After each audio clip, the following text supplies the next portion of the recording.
तर तिकडे पुण्यामध्ये दोन्ही राष्ट्रवादीचे ठरलेले आहे। दोन्ही राष्ट्रवादी पुण्यातही एकत्र लढणार आहेत। आज दुपारी पत्रकार परिषद घेतली जाणार आहे। काल रात्री उशिरा बैठक झालेली होती।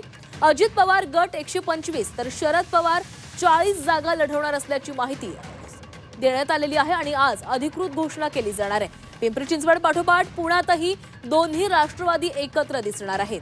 तर पुण्यामध्ये देखील आता दोन्ही राष्ट्रवादी एकत्र दिसणार आहेत। दोन्ही राष्ट्रवादींच्या अधिकृत युतीची घोषणा केली जाणार आहे।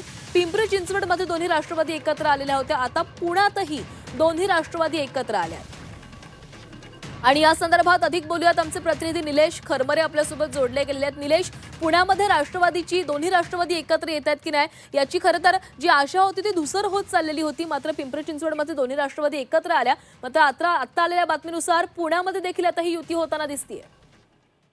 खरं तर बघितलं तर दोन्ही राष्ट्रवादी एकत्र येणार या सुरुवातीपासूनच चर्चा होत्या, पण मात्र काळामध्ये त्यामध्ये काहीतरी गॅप पडला। मात्र काल रात्री जी एक बैठक झाली, वरिष्ठ पातळीवरील बैठक झाली, त्या बैठकीमध्ये अजित पवार गटाला 125 तर शरद पवार गटाला 40 जागा अशा समीकरण या ठिकाणी ठरलेलं आहे। आणि आता पिंपरी चिंचवड नंतर आता या ठिकाणी पुण्यातही दोन्ही राष्ट्रवादी आहेत ते एकत्र झाल्याची जी माहिती आहे ती आता समोर आलेली आहे। आणि याबाबतची अधिकृत घोषणा जी आहे ती दुपारपर्यंत स्वतः अजित पवार करण्याची शक्यता आहे। मात्र आता या ठिकाणी पाहतो की आपण पिंपरी चिंचवड नंतर आता पुण्यातही दोन्ही राष्ट्रवादी जे आहेत ते एकत्र लढणार असल्याची माहिती जी आहे ते आता अधिकृत या ठिकाणी मिळालेली आपल्याला पाहायला मिळतात। मात्र ज्या ठिकाणी राष्ट्रवादी घड्याळ चिन्हाचे उमेदवार स्ट्रॉंग आहेत त्या ठिकाणी राष्ट्रवादी घड्याळाचं चिन्ह मिळणार आहे। ज्या ठिकाणी तुतारीचा उमेदवार स्ट्रॉंग आहे त्या ठिकाणी तुतारीच्या चिन्हावर उमेदवार लढणार असल्याची ही माहिती समोर आली आहे। ज्या कालची बैठक झाली त्या बैठकीमध्ये चिन्हाबाबतचा जो मुद्दा होता तो या ठिकाणी क्लिअर करण्यात आलेला आहे। आणि आता या ठिकाणी आपण जर बघितलं